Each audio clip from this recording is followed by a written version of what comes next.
Good afternoon, everyone. Thanks for joining us for this Gluckstein series webinar on diversification and opportunities to future. My name is Charles Gluckstein. I'm the managing partner of Gluckstein Lawyers. So pleased to have you along for this discussion, which I promise will not exceed. I think I can do it in less. As you may know, this is more of a management discussion than an actual black letter law topic. So I hope you're not expecting to see anything about that. So this is what I plan to cover today. I'm going to get into issues about diversification of a personal injury practice, because that is sort of an existential issue that came across in my mind about 10 years ago before COVID, and with COVID has become certainly a very important topic for all of us to discuss. So why do that? Why diversify? We're going to talk about that. How our firm took some of those opportunities that presented themselves and what are the success stories around it. But you're going to see the majority of this discussion is about future-proofing your law practice, which has a lot to do with enabling the use of some of the technology that's out there. And I know when we talk about technology, the law practice, it seems to be the last place to see technology, especially with our courts. But over COVID, they had to adapt, and there is still a lot of room to maneuver and make things go a lot better than they currently are for your clients. So as with all webinars, you can adjust your screen to make sure that the presentation, I mean, sometimes you may want me to be a little tiny thumbnail on the screen so you can read all the slides. If you want, you can adjust the slider to make it, so that you can see me and the slides. There's also the question and answer feature. So Brenda's helping me with that. And if you populate questions, I'm okay to look at the chat during the discussion and be able to interact with you that way. So there's no, we can't enable you to see the voices, but we can look at the chat and answer the questions as we go along. Good, thank you. So why would we want to diversify the practice? So traditionally, in our practice and in most personal injury practices, dialing back at least 10 or 15 years, predominantly we practiced in motor vehicle cases because there was plenty of them out there, and they're valuable cases, they're very serious cases, and you could keep yourself very busy with a motor vehicle practice. As time has gone on, we've sort of seen the three-legged stool approach to why motor vehicle cases have changed. And that is, as time goes on, safety has improved. Also, the government has at times adjusted what accident victims can get as compensation. And thirdly, just the idea that the insurance companies have also changed the product that you can deal with, as well as how to manage the compensation. So we'll go through all of that. So we decided in about, I'd say it was about 10 years ago, 2013, and to focus on areas outside of motor vehicle accidents. Of course, we still predominantly worked in motor vehicle cases. So back in, I would say 2013, we were probably still 80% motor vehicle cases, but today we are about 1/4. So how has that change happened over time? And, as I mentioned, there is, a lot of work in motor vehicle. And, I started practicing in the late 90s, and there were over 100,000 crashes with victims. It's awful to say, in a year in Ontario. Just 100 in the late 90s, 100,000 accident victims, and a very robust system with $2 million of first-party coverage, and usually $1 million in tort damage coverage. So a very generous system. But over time, things changed. The policy changed, and accidents became, thankfully, less common. And just during COVID, I can tell you those numbers were well under 50,000 victims per year, and some would argue it's as low as 30,000 victims per year currently. So quite a change from the late 90s to where we are today. And here are the trends if you look at the motor vehicle statistics kept by our Ontario Ministry of Transportation. So that downward trend in the major injury rate, and you can see the major injuries in red dwindling over time. So 10,000, and some of those would be, I think you'd consider not quite, I think catastrophic at its peak was probably 2,000 cases per year. And I would certainly argue it's in the hundreds now. And so this is 10,000 serious cases. And I would say those are probably trauma cases. And you can see how low it got by 2010.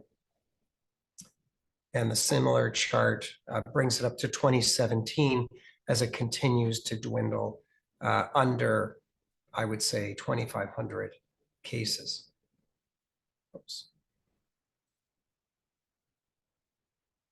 So just going back again, I'm not sure if we saw these slides.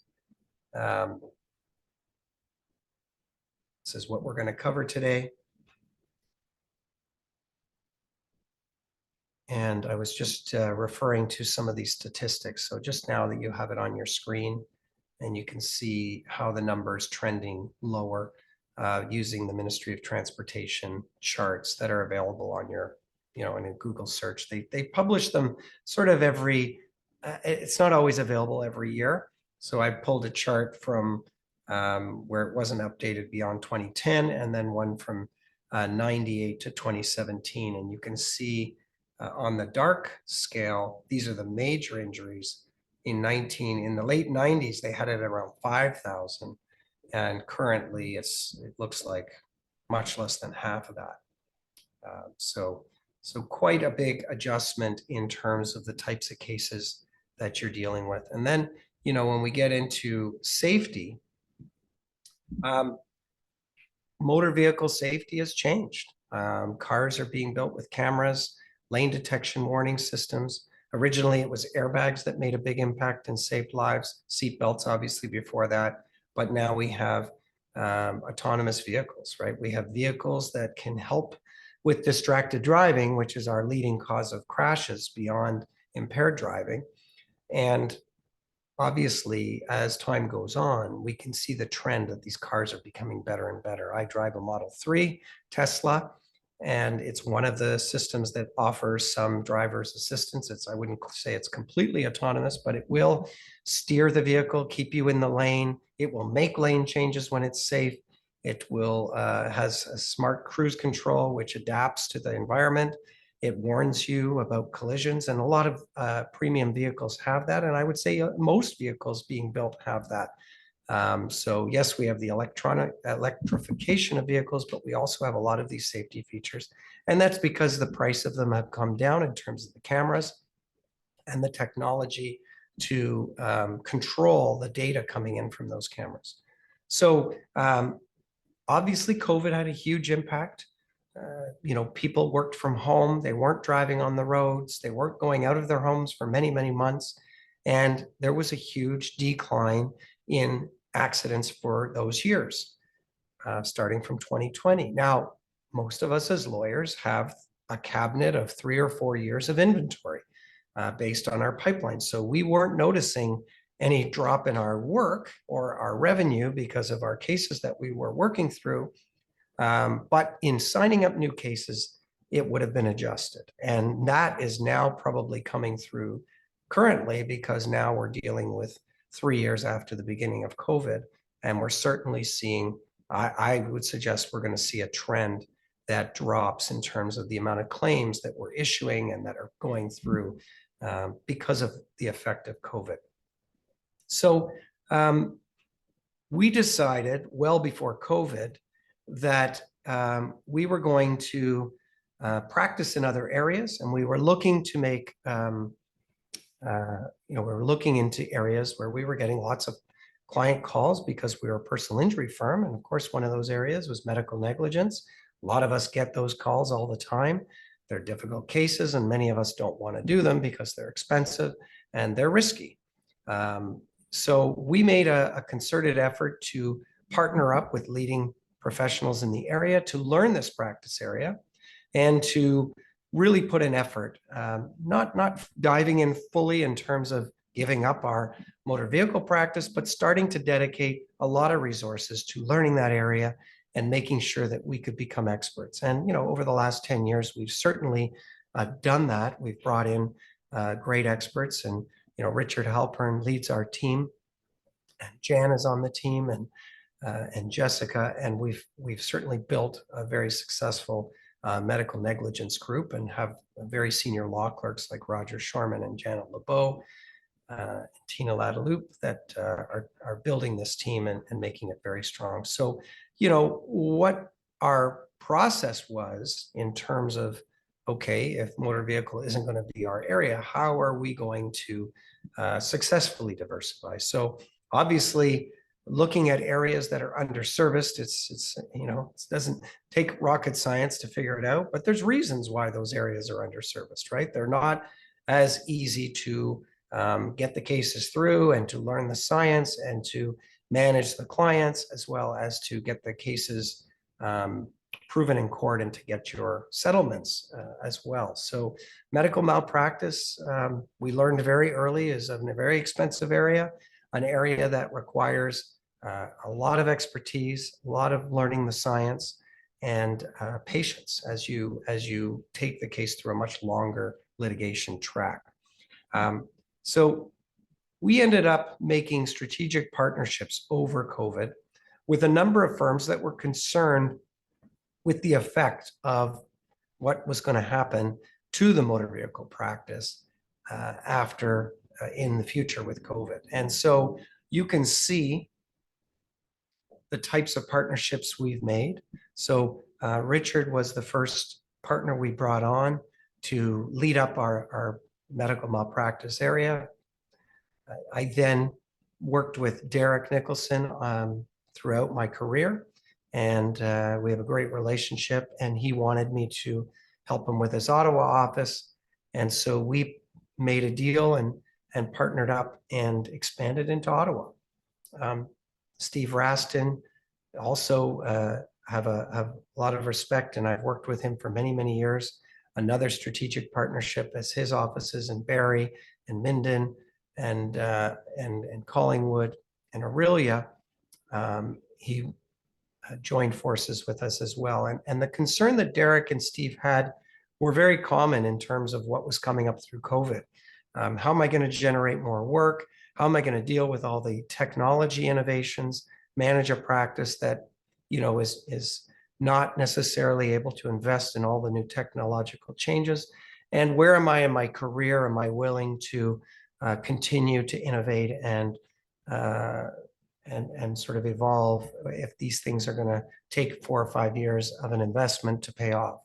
And so I offered to be partners with them because I was very interested in the management side. I'm interested in the technology side, and interested in expanding our practice that way. So although Derek and Steve have traditional personal injury practices similar to me, it was a different type of partnership where I'm growing by acquisition rather than using a grassroots way of, marketing and building up your practice, because there wasn't essentially a lot of new cases to keep replacing the ones that we were settling. Obviously, those are coming in, but not at the same rate. So these were good opportunities for our practice. And then following that, although we've expanded now in Barrie and Ottawa and expanded into a new area of medical malpractice, Simona and I, who have worked together for many years on the board at OTLA, and her group, were interested in also joining up, and again, with the management that I was interested in, as well as the technology, where they were actually very aligned in the technology that we were using, and I'll be speaking about today. They brought a completely new practice area to our area, our personal injury firm, in dealing with historical sexual abuse. And so, again, another, if we go back to the previous slide, a very underserviced area, strategic partnership to expand what we can do to our clients, and bring in people that are leaders in those fields. Simone and her team are leaders in the area of sexual abuse, and it's excellent for us to train new lawyers in those areas that are growing and expanding. So a little bit of thinking outside the box. That wasn't an area that I was necessarily thinking we would grow to handle, but the opportunity presented itself, and it seemed like a really excellent partnership, and it has been. And then finally, a whole new area, the area that we hear about so often, but a lot of us are unclear what it means in terms of what that means as an investment. The mass tort class action area. That's an area that a few of us in our firm were very interested in, including Steve Raston and Jordan Asraf. And we brought in James Newland and Brian Moyer, who have extensive experience in the area of class action and mass tort. And so we've dedicated now a whole department and resources to building up that aspect. And we have about 6 mass tort class actions on the go already. And it's an area that's a growing area. It's also a risky area and an expensive area to manage. But these are areas that I have dedicated that are the future for what a personal injury firm will look like in the next 10 years, and how to future-proof and continue to get viable cases that we can help people with. So now our firm grew from, in 2013, which was predominantly just a personal injury firm, to now a firm that covers 4 practice areas: personal injury, medical negligence, historical sexual abuse, and class actions mass tort.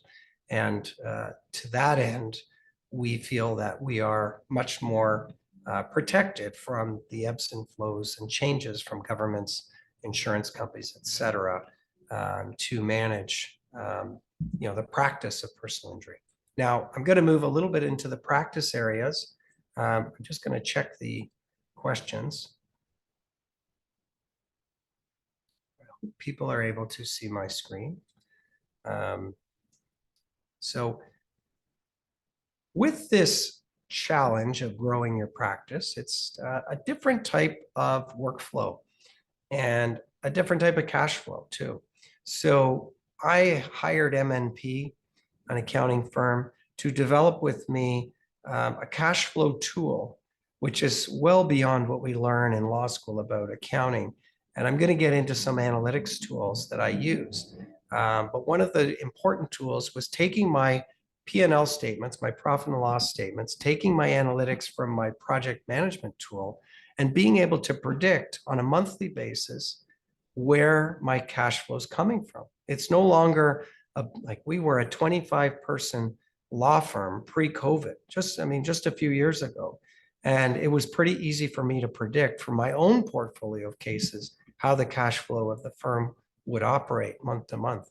Now we are 60 people, 20 lawyers, and the practice areas are areas that I don't practice in, many of them. So it's important to understand those case areas, but to also be able to get all the lawyers to predict their cases, the timing of them, the value of them, and then take that data, feed it into a machine, which is a spreadsheet that MNP created for me, and be able to evaluate what the cash flow needs of the practice is going to be. Because obviously going from 25 to 60 is a much more cash intensive law firm, and I need to be on top of that at all times. So I'll get into what type of information goes into these programs.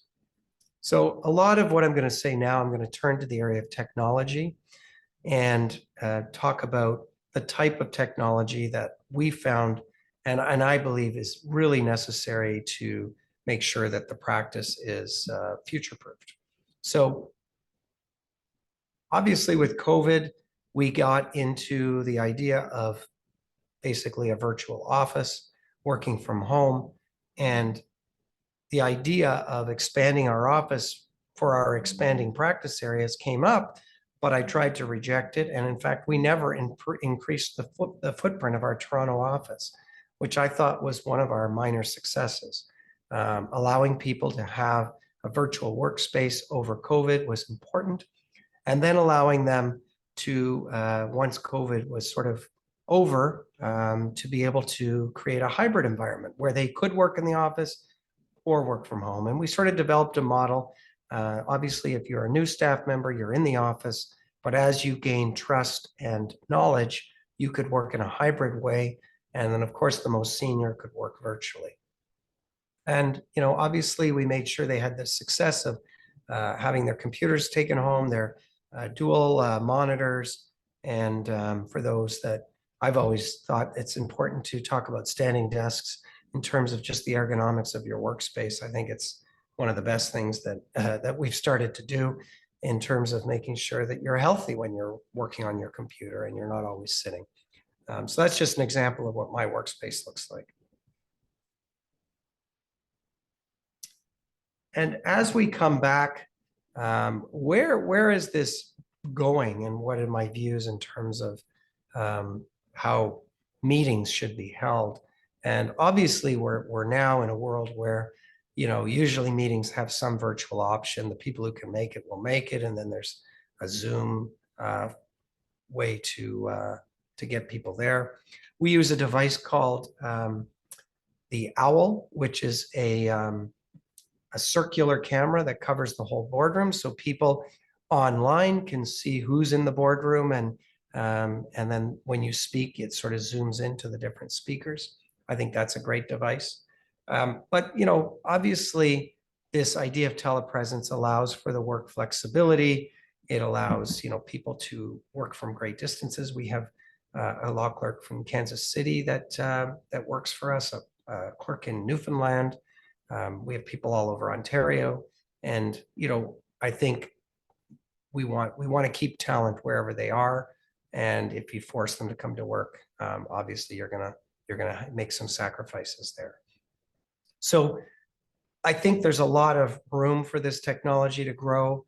I've seen examples of hologram technology where, if you look up Howie Mandel and holograms, he's promoting a hologram company that takes basically a light box the size of a door, and you put that on wherever you put it, and people can essentially in a 3D way participate in wherever you are. And you wouldn't, eventually you treat them as if they're in the meeting, right? Because they can have the same views and participate.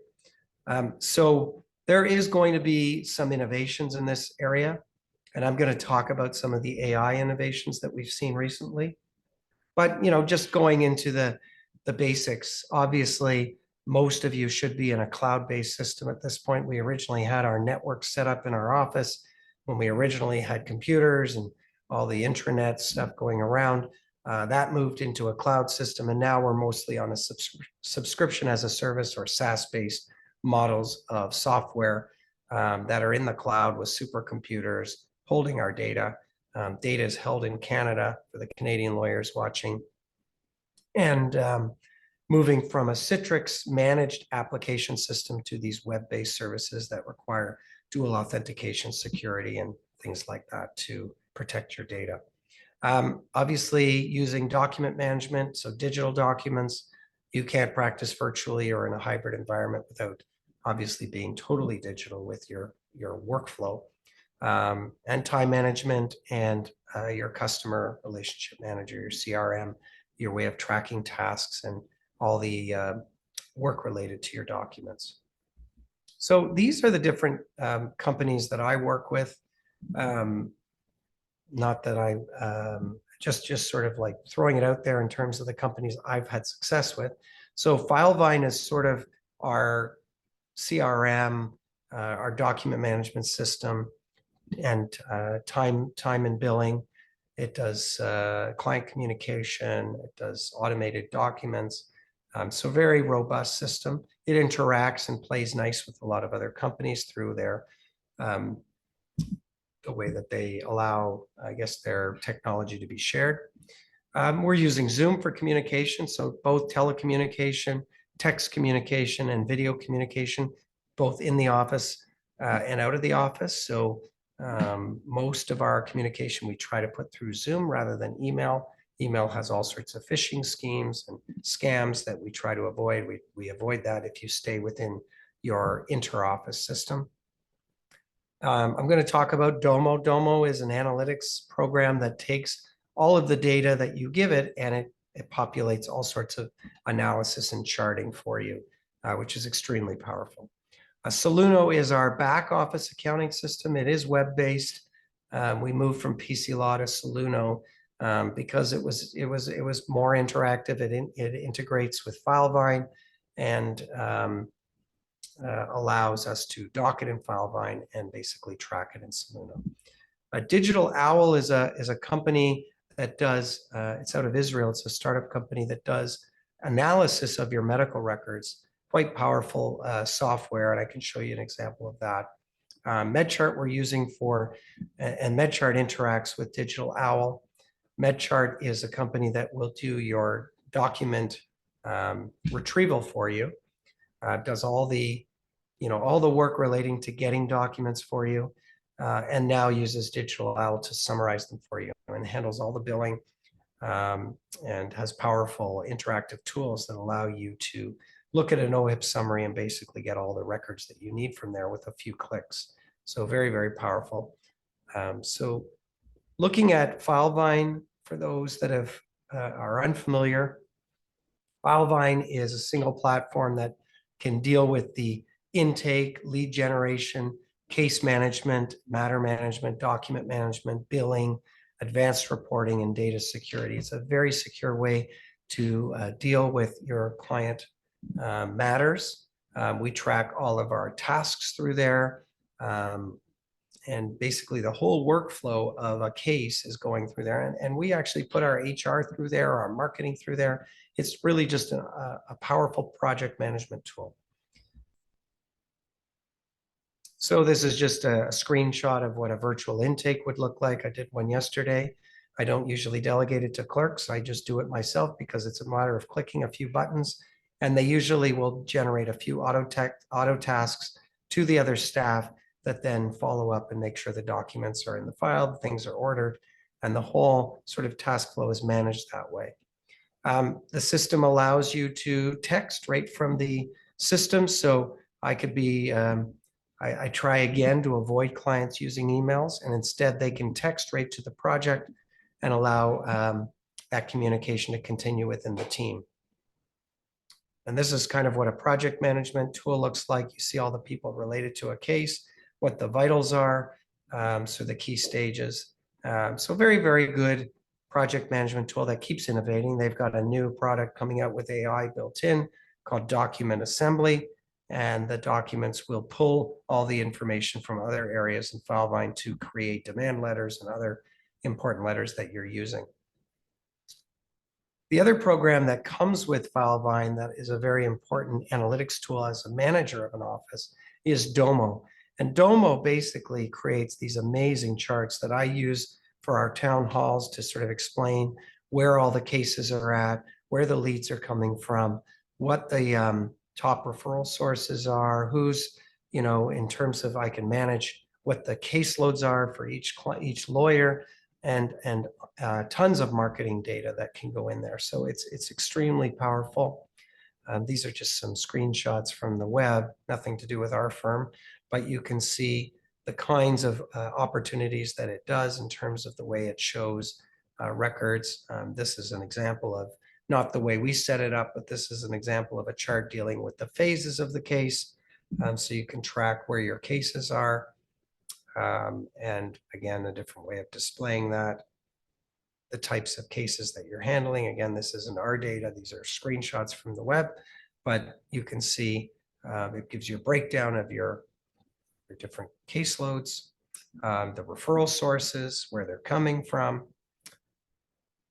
productivity. So it can show you where the clicks are going, either within your staff or for the whole office. So really, really powerful data at your fingertips. Really gives you the answer of anything you need relating to your law practice. Digital Owl is another program that we're starting to use that will take your records. So you order records in MedChart and you ask MedChart for the add-on service of having it analyzed by their Digital Owl. And Digital Owl will give you a display that is so powerful. You will take those records and you will see what is the different injuries. It hyperlinks to all the key pages of the document, but it's this amazing analysis that links, you'll find all the different complaints listed in different sections. Excellent way to quickly summarize records and get through and understand your file at a level that you would never have seen before. Another product we're using is Alexi for legal research. I think there's actually 2 I's on the end of that. Oh, no, there's 1 I, just sorry. So Alexi lets you ask the question almost like a chat bot, and then it takes about a day and you get a beautiful looking memo that could be the beginning of a factum for your office to use on any basic legal topic. I think they cover all of North America case law, so you tell them which jurisdiction you're in, and they'll tell you pretty good first draft of a factum. But I can use it as a memo to research a topic just to get a quick answer. So some of the things we would have asked a student to do, I believe I can use Alexi to get a similar result. But if I need it for court purposes, then it would be basically an early draft. So I'll talk a little bit about the wave of ChatGPT that you probably can't hear enough about. Obviously, sweeping the world this year is this chat bot that shows up on, well, now it shows up on Bing. And if you sign up for the OpenAI version of ChatGPT, you'll get the ability to interact with it. It's going to be unleashed on lots of different programs. I believe it's in Snapchat. And again, they have APIs that allow all developers to get their technology and put it into their own software. So you're going to see it everywhere. And in fact, Microsoft plans to add it into Microsoft 365, which is going to have a chat bot in your Word and a chat bot in Excel and PowerPoint. And I've seen a demo of it and it's quite powerful. So you'll be able to, and so for those that haven't interacted with it, it's basically scouring the internet for answers to your questions at lightning speed with supercomputers. But it has the ability to put it into a very much a conversational tone or any tone you actually ask it to put it in. So you can ask it to write poetry. You can ask it to, write an introduction. You can have it, a lot of students are using it to help them with drafts of their essays, which they shouldn't be doing. Thankfully, the teachers and professors out there have a tool that can tell them if it's been used through AI. The warning about it is that it's not original content. So if people are using it to come up with content, you must understand that this is basically a plagiarism of someone else's content. It's just grabbing pieces around the internet to put it together. And so it finds content that it thinks is relevant and it puts it together for you. And it's really just a very good way of finding what's out there, but it is not original. And worse than that, the AI built in does not understand if what it's telling you is accurate or not. So can you trust it? The answer is no. You need to be a pro in the area to know that what you're reading is not accurate. So obviously the news stories are, we're going to have all sorts of fake news coming out, and these chatbots are going to just make things much worse than the news we were getting from the TV or Twitter, et cetera. Jeff Hinton, I wrote up there, he was the godfather of AI. He got the Turing Award and just recently left Google. Now, he's decided that the rest of his career will be spent warning people about the dangers of AI and making sure that ethicists and philosophers create sort of a working model of and parameters as to where AI should go. So they are good at some things, though. And so Where do we use them? Well, AI is being used for data analytics. So when I pump in all this data to Domo, their AI built into their system is organizing it and charting it for me. And that's accurate because it's just computations. It is good at marketing in terms of getting you some simple to understand drafts of topics that you want to blog about or put out there on Facebook, et cetera. We're using it for those purposes. Of course, they're getting redrafted and ensure that they're accurate, but they are good at putting a first draft. And since you know the topic well, you can tell if it speeds up the process essentially to help you think about your topic and maybe the types of areas you want to cover. It's good at collecting records. So we talked about MedChart, how they're using it to obtain records and deliver them to you. It's good at organizing your own records. It's good at summarizing records. So we talked about the Digital Owl. They're using an AI tool that takes the data set and organizes it for you. Soon you'll be able to do that on your own with the products that Microsoft's putting out and others will put out. It's good at doing research. I talked about the Alexi product. There's lots of other research tools that you can use, and it's good at writing. Listen, if you want a first draft of something and you give it a lot of parameters as to what you want it to say, it can repurpose it in a different way. It can change the tone. It could add humor. It can do, you could test it out and write it in a Shakespearean tone if you like, and have some fun with it. And there'll be much more that it can do. So what's on the horizon? Well, we have to look back, looking at what we've done over the years when we went from pre-computers, typewriters in the 50s, and the telephone to where we've gone in such a short time. And really, a lot of us can remember, push button or rotary phones, and to where we're now with tiny little cell phones that are more powerful than the NASA computer that got the Apollo mission got the Apollo spaceship to the moon. So we now have that supercomputer in our hands. And obviously the next supercomputer is going to be even more smart. So think about the size of the computer and how it keeps getting smaller and smaller. And where is it going to go? Well, the guy who designed a lot of these devices for Apple has a new product out there where there's a system that sits in your shirt sleeve, and you basically get it displaying on your hand, and it talks to you through the day. And so AI is getting to be wearable, and we're going to see more and more of these devices connected to us, and eventually connected internally to us. And while we don't need to worry currently as much as people are concerned about AI, we will need to worry.